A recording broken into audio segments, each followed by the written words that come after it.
David Francis Bieber, also known under the alias Nathan Wayne Coleman, was born on the 3rd of February, 1966 in Fort Myers, Florida, the son of a high school principal.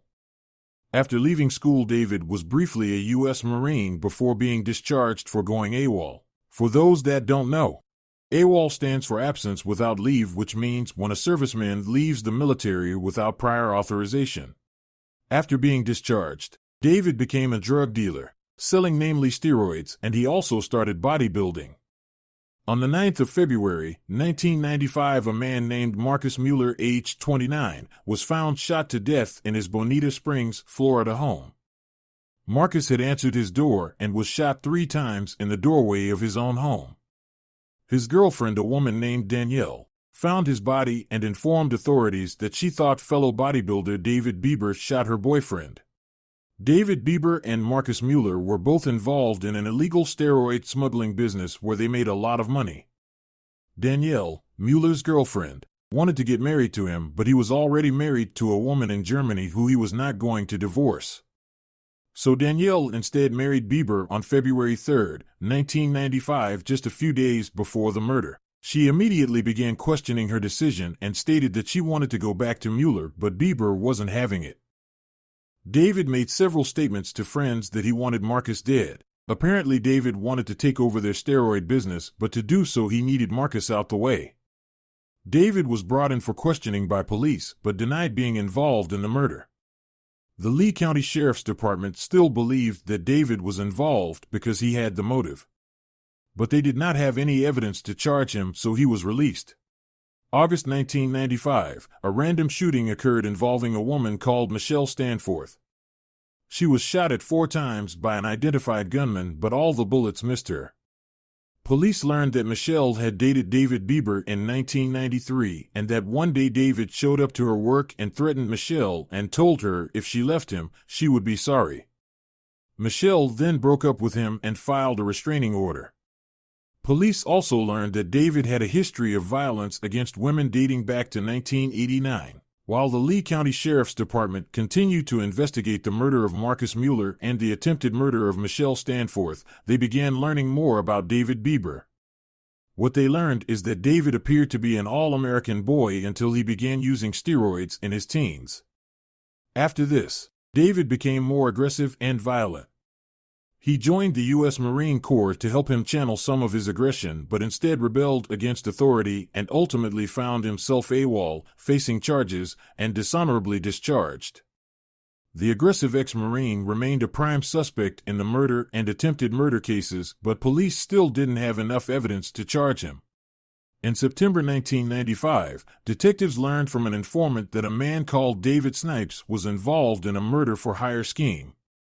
David Snipes admitted that he was hired for $1,250 to kill Michelle Stanforth and hired for $1,000 to kill Marcus Mueller. Snipes informed authorities that a guy called John Saladino hired him to kill them. When John Saladino was arrested, police learned that he was roommates with David Bieber. It didn't take long before Saladino admitted that Bieber hired him to kill Michelle Stanforth and Marcus Mueller. Saladino also admitted that Bieber put a hit on the lead homicide detective and his 2 sons. Police quickly obtained a warrant to apprehend Bieber on first-degree murder charges, but instead he vanished. David Bieber became the focus of a nationwide manhunt. Both John Saladino and David Snipes were locked up for their role in the murder-for-hire schemes. Saladino was found guilty of second-degree murder and was sentenced to 15 years in prison. David Snipes was convicted of first-degree murder and was sentenced to death by the electric chair, but on appeal, it was commuted down to life in prison. David Bieber went missing for the next 8 years. Police would later learn that Bieber altered his appearance, put on weight, and changed his name to Nathan Coleman. September 26, 1996. Bieber entered the United Kingdom through the port of Ramsgate, using a stolen passport. He was given a 6-month visa, but that was extended until his marriage to Denise Horsley in Kendal, Cumbria in March 1997. In 1998, Bieber and his wife moved to Yorkshire, where he worked as a nightclub doorman. By 2001, his wife petitioned for divorce, which was granted in May 2002. This was due to all of his suspicious activity. It was believed he had also acquired an arsenal of illegal firearms since arriving in the UK and 1,000 cartridge cases alongside a reloading press from a gun shop in Hertfordshire under the name Nathan Coleman. Bieber remained under the radar until December 26, 2003. A traffic policeman named Ian Broadhurst, alongside his partner Neil Roper, saw Bieber's car parked suspiciously outside a betting shop.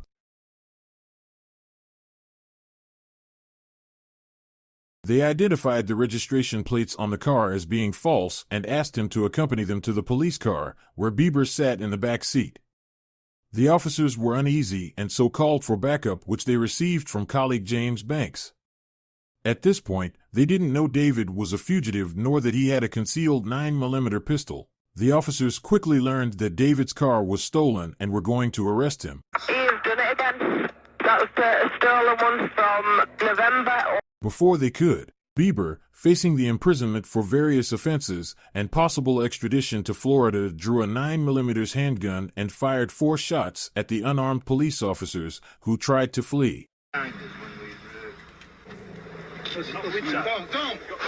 Roper, who had tried to handcuff Bieber, was hit twice in the shoulder and abdomen but managed to get away. Broadhurst was shot once in the back and became immobilized. Banks escaped injury after a bullet hit his radio. Bieber then went over to where Broadhurst was lying and shot him in the head at point-blank range while Broadhurst pleaded for his life. David Bieber was then able to escape again. The police were able to match fingerprints in the vehicle to David Bieber, and that's when they learned he was a fugitive on the run. David's ex-wife in England was able to help the cops make the connection between David and his new alias Nathan Coleman. She was even able to give them an address. David had fled, but he left behind evidence in his apartment and his storage locker that connected him to the crimes. On December 31, 2003, a SWAT team descended on a hotel after getting a tip that he had checked in. Initially, an armed and dangerous David refused to come out of his hotel room and things were tense, but police were eventually able to apprehend him without a single shot fired.